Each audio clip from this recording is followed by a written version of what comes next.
Veamos primero el signo del año.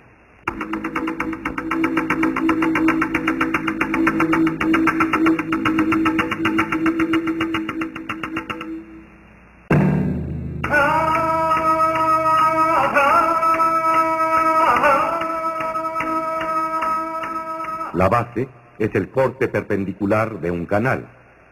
Su color, cuando no forma parte de un nombre de año, es el rojo. Si lo dibujáramos en una perspectiva actual, lo veríamos así.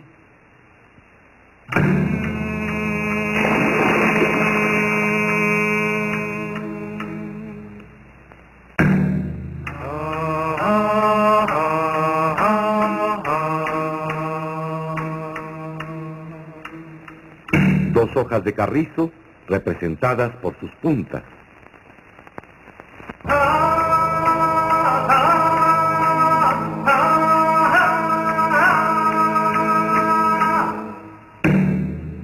Una pluma.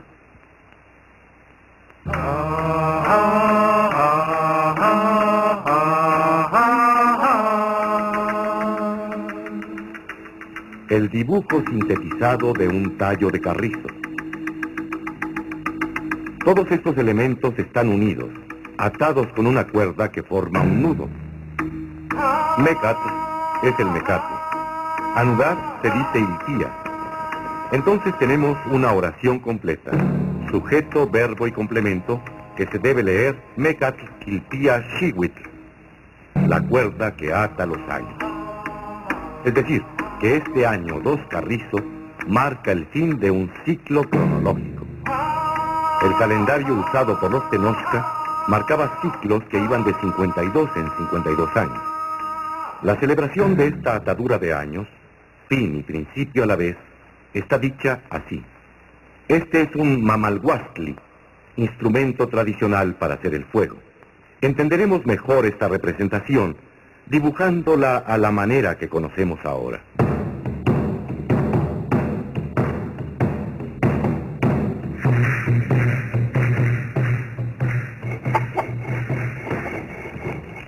Su color es azul, que en este caso no representa la palabra año, sino que tiene la función de adjetivo calificativo. Xiu, de Xihuitl, es aquí precioso. Xiu mamalhuastli es entonces el instrumento precioso para hacer el fuego. El humo está representado por su jeroglífico repetido 4 veces. Está en movimiento, por lo que indica acción verbal. El humo se eleva abundantemente. La frase completa sería: el humo se eleva abundantemente del instrumento precioso para hacer el fuego. Es la metáfora, el sentido figurado de la ceremonia del fuego nuevo, que se une al año en que se celebraba cada 52 por medio de este lazo gráfico. Este marco temporal delimita un ámbito que es a la vez geográfico e histórico. Los tlacuilos organizaron este espacio alrededor de un hecho central: la fundación de Tenochtitlan.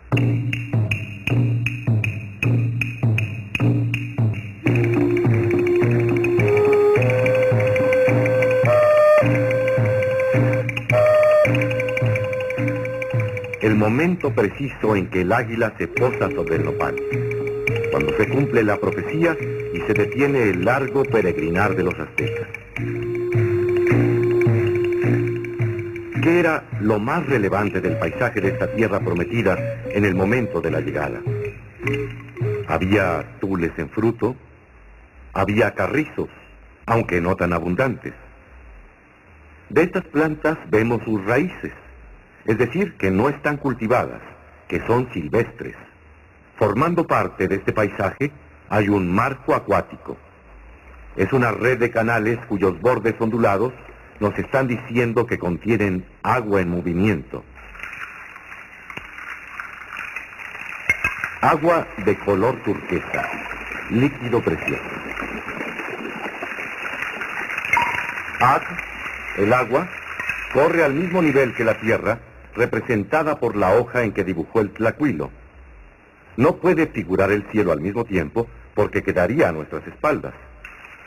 A los canales los estamos viendo a ojo de pájaro, desde arriba. Los tules y los carrizos no están flotando en el aire. Su contorno inferior les da base de asiento. Los vemos de frente.